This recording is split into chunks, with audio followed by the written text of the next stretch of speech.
Hello students, welcome back in BBVN online class. आज हम पढ़ेंगे निबंध लिखना। निबंध कैसे लिखा जाता है वही आज हम पढ़ेंगे। पहले भी आपने अनुच्छेद लिखा है, कुछ निबंध भी लिखा है। जैसे गाय पे आपने 10 वाक्य लिखे हैं, अपने स्कूल पे विद्यालय पे आपने 5 वाक्य लिखे हैं। इस तरह के छोटे छोटे निबंध आपने लिखे हैं और आपके लिए अभी भी निबंध छोटा ही होगा, लेकिन उसको थोड़ा सा बड़ा करना होगा क्योंकि आप उससे थोड़ी बड़ी क्लास में आ गए हैं ना, इसलिए। ओके, तो निबंध देखिए क्या होता है। निबंध अच्छी तरह बंधे हुए लेखन को निबंध कहते हैं। हम जो लिखते हैं वो इस तरह से लिखा हुआ होना चाहिए कि एक दूसरे से बिल्कुल जुड़ा हुआ हो, एक वाक्य से दूसरा वाक्य जुड़ा हुआ हो, बंधा हुआ हो। जब हम पढ़ें तो पढ़ते वक्त हमें वो उसका पूरा चित्र दिखाई दे कि हाँ ऐसा हो सकता है। मान लीजिए आप गाय पे निबंध लिखते हैं, आपने अधिकतर गाय पे, स्कूल पे, अपने मन पसंदीदा अध्यापक पे, अपने दोस्त पे, इन पे निबंध लिखे हैं, है ना। तो आप जब स्कूल पे निबंध लिखते हैं तो सबसे पहले लिखते हैं मेरे आपके स्कूल का नाम, वह कहाँ है, स्कूल का पता लिखते हैं। फिर आप अपनी स्कूल की बिल्डिंग के बारे में बताते हैं कि वहाँ पे कितने बगीचे हैं, कितने कमरे हैं, मैं कौन सी क्लास में पढ़ता हूँ और कितने सारे स्टूडेंट हैं। वो सारे एक दूसरे से जुड़े हुए इस तरह से आप निबंध लिखते हैं। इसको कहते हैं अच्छी तरह बंधे हुए लेखन को क्या कहते हैं? निबंध कहते हैं।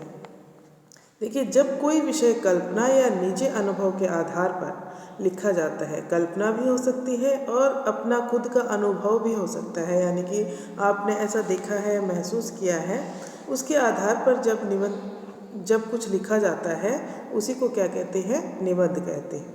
ओके, आपको अपने स्कूल पे निबंध लिखना है तो उसमें कल्पना करने की आवश्यकता नहीं है, क्योंकि जैसा जैसा जो है आपने देखा है, अनुभव किया है, वो आप सब लिख सकते हैं। इसी तरह आप अपने दोस्त पे निबंध लिखेंगे तो उसको भी आप जितना जानते हो, जैसा वह है वैसा वैसा निबंध लिखोगे। ठीक है। कुछ ऐसे निबंध होते हैं, जैसे अगर मैं भारत का प्रधानमंत्री होता तो क्या करता। तो ये होते हैं कल्पना के आधार पर निबंध। आप इस तरह के निबंध भी लिख सकते हैं। अनुच्छेद भी होते हैं इस तरह के कि यदि मैं पतंग होता तो कैसे कैसे उड़ता और मैं क्या करता, यदि मैं पक्षी होता तो मैं क्या करता। इस तरह की कल्पना के आधार पर निबंध लिखे जाते हैं। ओके स्टूडेंट्स, अब आपकी जो भाषा तरु व्याकरण की बुक है उसके अंदर पृष्ठ संख्या 61 पे दिए हुए हैं निबंध। वह आप निकालिए, मेरे साथ साथ ही आप उसको निकालिए। भाषा तरु के ऊपर देखिए निबंध लेखन दिया हुआ है, जिसको आप इंग्लिश में कहते हैं ऐसे राइटिंग। ओके, तो नानी का चश्मा, सबसे पहला आप मेन बात यह है कि निबंध लिखने से पहले हमें उसके विषय पे अच्छी तरह से सोच विचार कर लेना चाहिए। बिना सोचे समझे हम अगर निबंध लिखेंगे तो हमारा निबंध सही से नहीं लिख पाएंगे हम। इसलिए जो विषय है उसके ऊपर अच्छे से सोच विचार करके और उसके बाद ही निबंध लिखना चाहिए। तो यहाँ पे हमें विषय दिया हुआ है नानी माँ का चश्मा। दादी माँ का भी चश्मा हो सकता है, नानी माँ का भी चश्मा हो सकता है, दादाजी का चश्मा भी हो सकता है और नाना जी का चश्मा भी हो सकता है। यहाँ पे आप किसी का भी चश्मा ले सकते हैं, एक ही बात है। तो इस चश्मे के ऊपर देखिए निबंध लिखना है इनको। बेटा मेरा चश्मा देखना, कहाँ रखा है, बेटा मेरा चश्मा देना। इस तरह से वाक्य किसने कहा? नानी ने। जब भी कुछ काम करने चलती है नानी माँ पहले अपना चश्मा ढूंढती है। अब इस पे इस तरह लाइन बनाई है उसने। जब भी कुछ काम करने चलती है नानी माँ सबसे पहले क्या करती है? अपना चश्मा ढूंढती है, क्योंकि जिनको कम दिखाई देता है वो कोई भी काम करने से पहले अपना चश्मा ढूंढते हैं। नहीं दिखाई देगा तो वो काम कैसे करेंगे, है ना।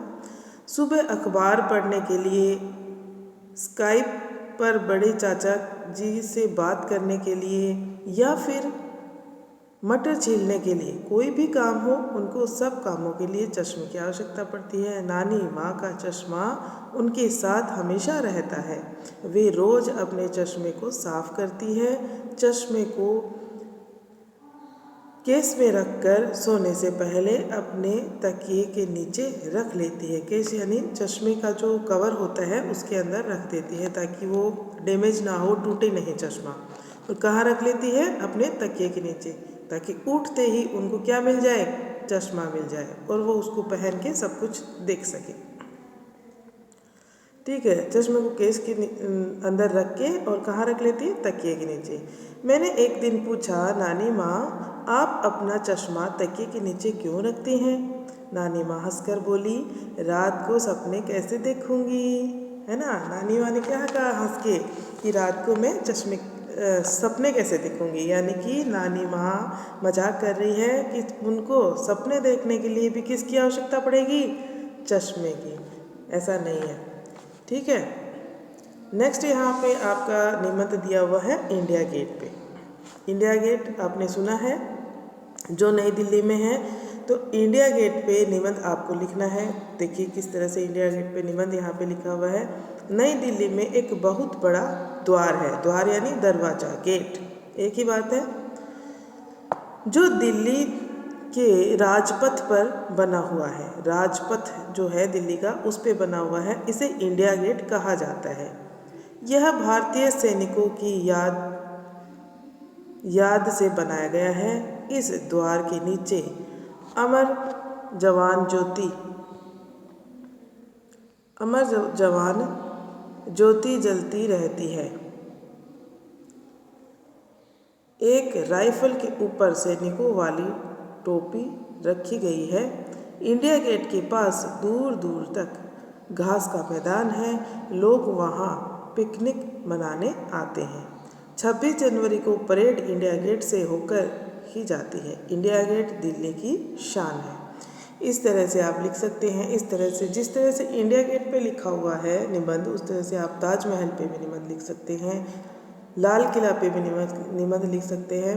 जो भी आपके ऐतिहासिक स्थान हैं उन पे आप निबंध लिख सकते हैं, हिस्टोरिकल प्लेस। ओके, अब एक निबंध लिखा हुआ है मेरा नन्हा पौधा, यानी कि आपको अगर ये निबंध दे दिया जाए कि पेड़ पे निबंध लिखिए या पौधे पे निबंध लिखिए, तो आप इस तरह निबंध लिख सकते हैं। बहुत आप लोग अभी छोटे हैं, इसलिए आपको छोटे छोटे निबंध ही दिए गए हैं। 8 से 10 लाइनों में आपको लिखने हैं, ज़्यादा से ज़्यादा 15 में लिख सकते हैं। आप इन निबंध के साथ ये नहीं है कि इतना ही लिखना है, आप अपनी तरफ से भी लाइनें इसमें लिख सकते हैं, ऐड कर सकते हैं। ओके, मेरा नन्हा पौधा। मैंने माँ की मदद से गमले में लिली का एक पौधा लगाया। लिली जो फूल होता है ना, देखिए ऐसा फूल होता है लिली का, जो गमले में लगा हुआ है। लिली का क्या लगाया? एक पौधा लगाया। रोज सुबह उठकर उसमें पानी डालती हूँ, उससे बातें करती हूँ, पूछती हूँ तुम मुझे फूल कब दिखाओगे। एक दिन सुबह उसमें 3 कलियाँ दिखाई दी। मैं खुश हो गई। कुछ ही दिनों में कलियाँ फूल बन गई। मैं खुशी से उछल पड़ी। धन्यवाद मेरे नन्हे पौधे, लिली के फूल भी हिलकर खुश हो रहे थे। अब आपने देखा किस तरह से एक नन्हे पौधे पे उसने लिखा है। ये उस बच्ची का अनुभव है, ये कोई कल्पना नहीं है, बच्ची का अनुभव है। ऊपर जो इंडिया गेट पे लिखा हुआ है ये भी कल्पना नहीं है, ये भी अनुभव हो। नानी जी का चश्मा जो है उस पे जो निबंध लिखा हुआ है वो भी कल्पना नहीं है, क्या है? अनुभव ही है। इस तरह से आप लिखेंगे निबंध। आपकी बुक के अंदर पृष्ठ संख्या इसके बाद में दी हुई है, जो 62 पृष्ठ संख्या 62 के ऊपर भी निबंध है। मेरी नई साइकिल, आप अपनी नई साइकिल पे निबंध लिख सकते हैं। मेरे आंगन में चॉकलेट का पेड़, ये जो मेरे आंगन में चॉकलेट का पेड़ है ये काल्पनिक निबंध है, इसको आपको कल्पना करके लिखना होता है। तो आप इनको लिखिएगा। मेरी नई साइकिल, आप सबके पास ये साइकिलें होती है। पहले अगर आपने कभी भी नई साइकिल ली थी उस वक्त की याद कीजिए और एक निबंध लिखिए।